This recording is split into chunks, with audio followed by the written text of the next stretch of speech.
Before we dive into the brutal history of the Roman arenas, I want you to hit that subscribe button right now and turn on notifications.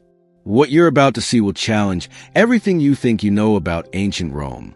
These are stories so dark, so disturbing, that even Romans of the time thought they'd gone too far. So make sure you're subscribed so you don't miss the next story from history's darkest chapters. Now, let's explore the horrors that happened in the arenas of ancient Rome. ***. The Colosseum in Rome was considered the greatest engineering achievement of its time. Thousands of people would gather to watch entertainment. But what happened inside those walls was so brutal, so savage, that even people living at that time wrote about it in horror. There were moments in Roman history when the arena went beyond anything anyone had imagined possible. Moments when the line between entertainment and pure evil was completely erased. And these are the stories that change how Romans saw their own civilization. Why this works * creates immediate visual interest, the famous Colosseum. Mystery about what crossed every line. Appeal to morbid curiosity. Shows that even ancient Romans were horrified. Sets up narrative tension.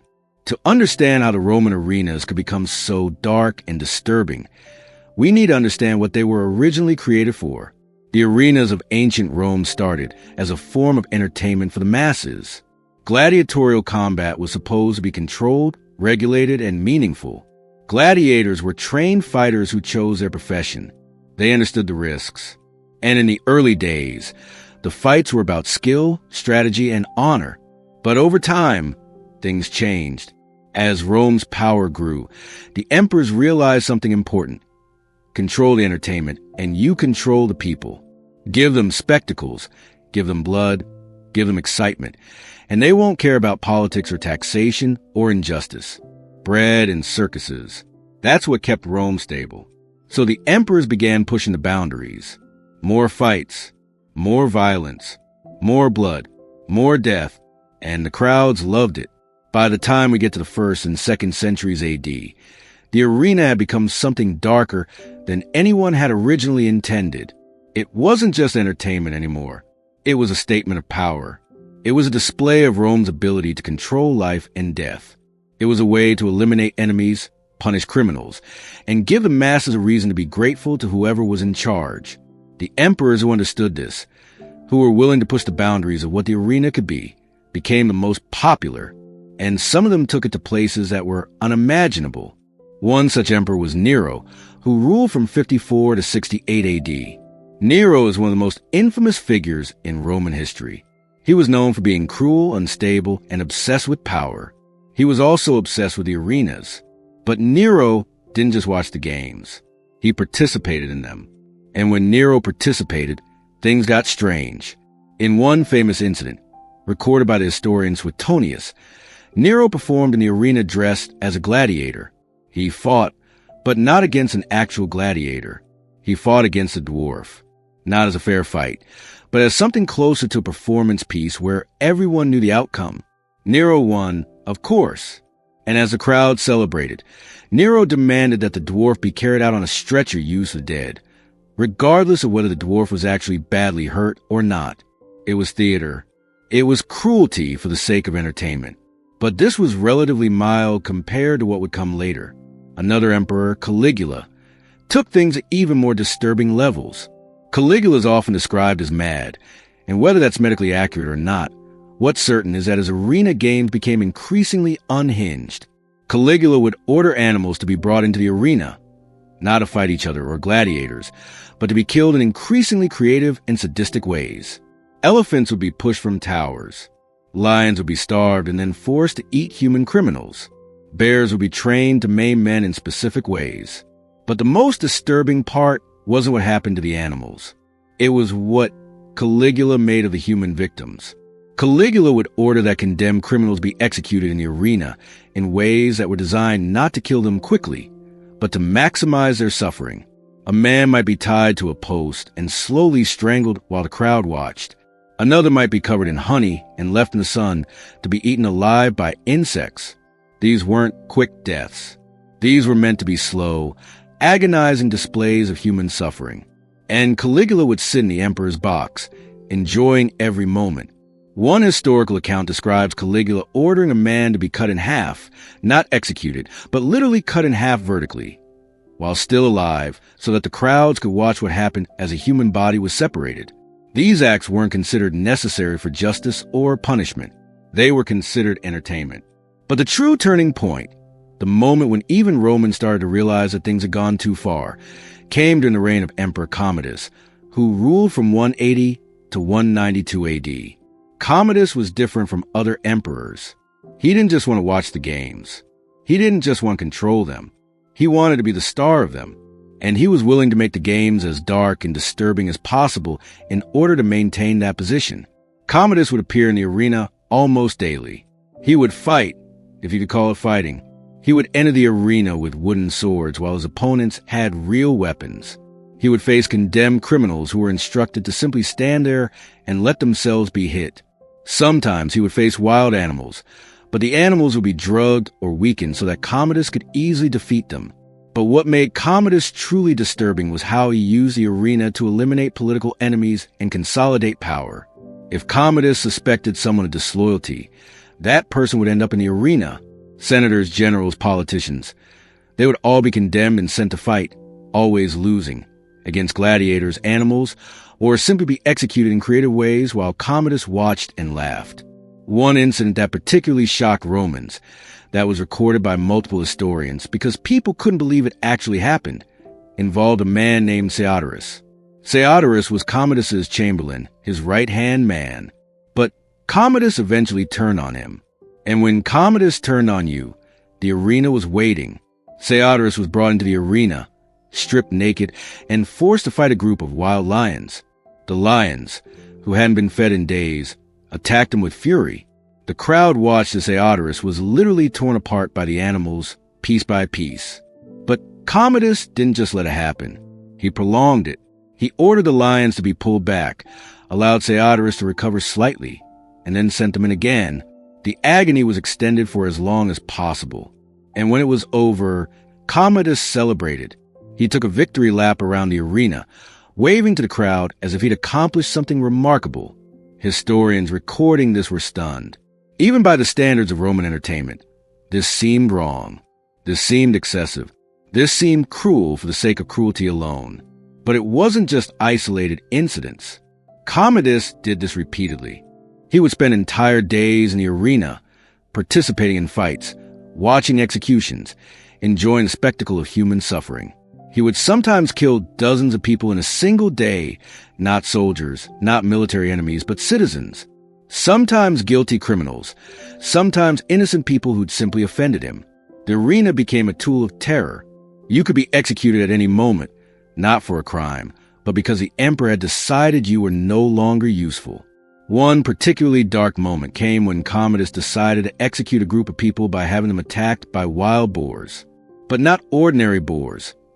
Commodus had them tied up in the arena with the boars charging directly at them over and over until they were gored to death. The crowd, who had once enjoyed the games, began to feel something different. Fear, disgust, horror. A Roman historian named Dio Cassius wrote about watching these games and feeling sick. He described how even the most hardened Romans were starting to question what they were witnessing. "We have become a people who celebrate death," Dio wrote. "We have made murder into entertainment, and I fear that this will destroy us." Another historian, Ammianus Marcellinus, wrote about how the arenas had become so associated with needless death and cruelty that they'd stopped being about anything meaningful. They weren't about justice. They weren't about military training. They weren't even really about entertainment anymore. They were just about watching people die while a madman laughed. The turning point came when even the most powerful people in Rome, senators, generals, the wealthy elite, realized that they weren't safe, that the arena could be used against them, that if they said or did the wrong thing, they could end up facing lions or being executed in front of thousands of people. That's when Romans started to seriously question the entire system. The change didn't come immediately, but it came. In 192 AD, Commodus was assassinated, and with his death, something shifted in Rome's consciousness. People began writing about what had happened. They began recording the horrors. And they began asking a fundamental question. What kind of civilization does this? A Roman senator named Herodian wrote a detailed account of Commodus's reign and the arena games. In it, he described a moment when Romans realized that they'd gone too far. "We built the arena to celebrate strength and skill," Herodian wrote, "but we turned it into a place of terror and death. We used it to control people through fear. And in doing so, we lost something essential about what it means to be Roman." After Commodus's death, the emperors who followed began to restrict the games. They were still bloody, still violent, but they became more controlled. The idea of using the arena as a tool of random terror was gradually abandoned. But more importantly, something cultural shifted. Romans began to look at their own history with a critical eye. They began to acknowledge that they had created something monstrous. A philosopher named Seneca had actually written about the arenas even during the time they were at their worst. He'd attended games and been horrified by what he saw. In his writings, Seneca criticized the entire system. "I went to the games thinking I would see skilled athletes compete," Seneca wrote. "Instead, I saw human beings treated as disposable objects. I saw the crowd cheering for death. And I realized that this entertainment has corrupted us. It has made us capable of celebrating cruelty. We have become the monsters we claim to despise." Seneca's writings became more influential after Commodus's death. People who might have ignored him during the height of the madness began to listen. They began to recognize that the arenas had become a moral problem. Over the next few centuries, as Christianity spread through Rome, the idea of the arenas became even more controversial. Christian leaders pointed to the arenas as evidence of Rome's moral corruption. How could a civilization claim to have values while celebrating the torture and death of human beings? Gradually, over decades and then centuries, the gladiatorial games became less common. They were eventually banned entirely in 404 AD, more than 200 years after Commodus's death. But the memory remained, and historians continue to document what had happened, making sure that future generations would know the truth about those dark times. So what does this dark chapter of Roman history teach us? The most obvious lesson is about how power corrupts. Commodus had absolute power, and he used it to create a system where human life had no value, where entertainment mattered more than justice, where the suffering of others was celebrated. But there's a deeper lesson here. Rome didn't start with Commodus. Rome didn't start with the darkest versions of the arena games. The system evolved gradually. Each step seemed normal at the time. Each step seemed justified. First, it was just gladiators fighting, skilled soldiers who'd chosen their profession. That seemed fine. Then it was criminals being executed as punishment in the arena. That seemed like justice. Then it was prisoners being executed in increasingly creative ways. People told themselves this was what criminals deserved. Then it was innocent people being executed for entertainment. People told themselves the emperor needed to maintain order. And by the time you got to Commodus, the arenas had become something unimaginable. But it didn't feel shocking to the Romans who'd watched it evolve gradually. It only became shocking when they stepped back and looked at the whole system. This is what psychologists call moral drift, the slow, gradual erosion of standards, the normalization of things that should never be normal. And it's not unique to ancient Rome. History is filled with examples of societies that slowly cross lines they never thought they'd cross, because each step seemed small, each justification seemed reasonable, each change seemed necessary. The Nazis didn't start by deciding to commit genocide. They started with laws that seemed reasonable, restrictions on jobs, restrictions on property ownership. Each step was defended as necessary. And by the time anyone realized where it was going, it was too late. The American South didn't start with slavery as it became. It started with laws that seemed to regulate labor. Each step seemed justified. Each step seemed normal. These systems all have something in common. They started with the dehumanization of a group of people. Once you decide that certain people don't have full human status, that they're criminals or enemies or less than human for some reason, then it becomes possible to treat them however you want. The Romans did this with criminals, with slaves, with conquered peoples. They created categories of people who were considered less than fully human. And once that categorization existed, anything could be done to them. The arenas were the ultimate expression of this dehumanization. They took people who've been deemed less than and turned their suffering into entertainment. And the tragedy is that once Romans created that system, it was almost impossible to stop because you had crowds of people who enjoyed the games. You had an economic system built around them. You had an entire culture that had normalized the spectacle of death. It took centuries for Rome to dismantle the system, but eventually they did. And that's the other important lesson. Even Rome, with its complete embrace of the arena system, eventually recognized that it had gone wrong. Even Romans, who'd grown up with these games, eventually said this is too much. That recognition didn't come from authorities. It came from people like Seneca, ordinary citizens who were willing to question what everyone else was accepting. People who were willing to say, wait, this is wrong, and we should stop it.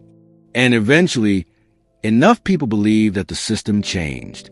The arenas weren't abolished because the Roman government suddenly decided they were immoral.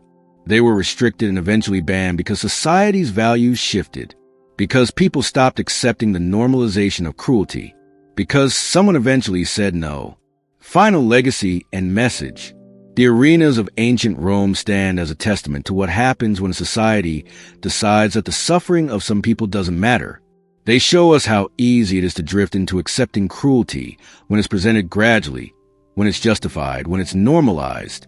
But they also show us something more hopeful, that even when a system seems impossible to change, even when everyone around you accepts it as normal, change is possible. It requires people willing to question. It requires people willing to say no. But it's possible. The arenas were eventually closed.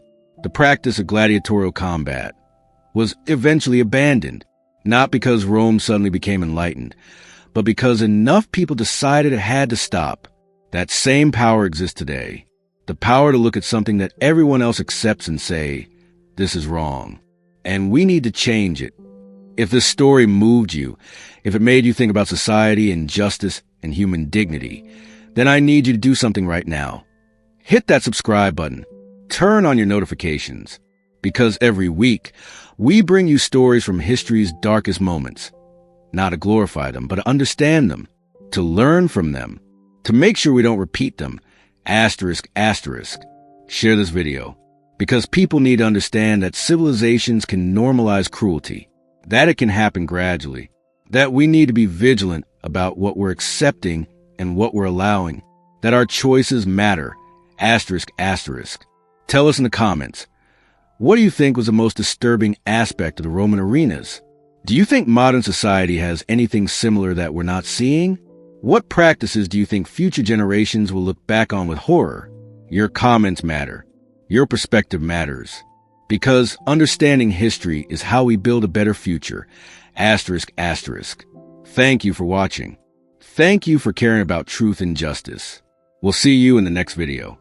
Subscribe now. Don't miss the next story from history's hidden chapters. Asterisk, asterisk.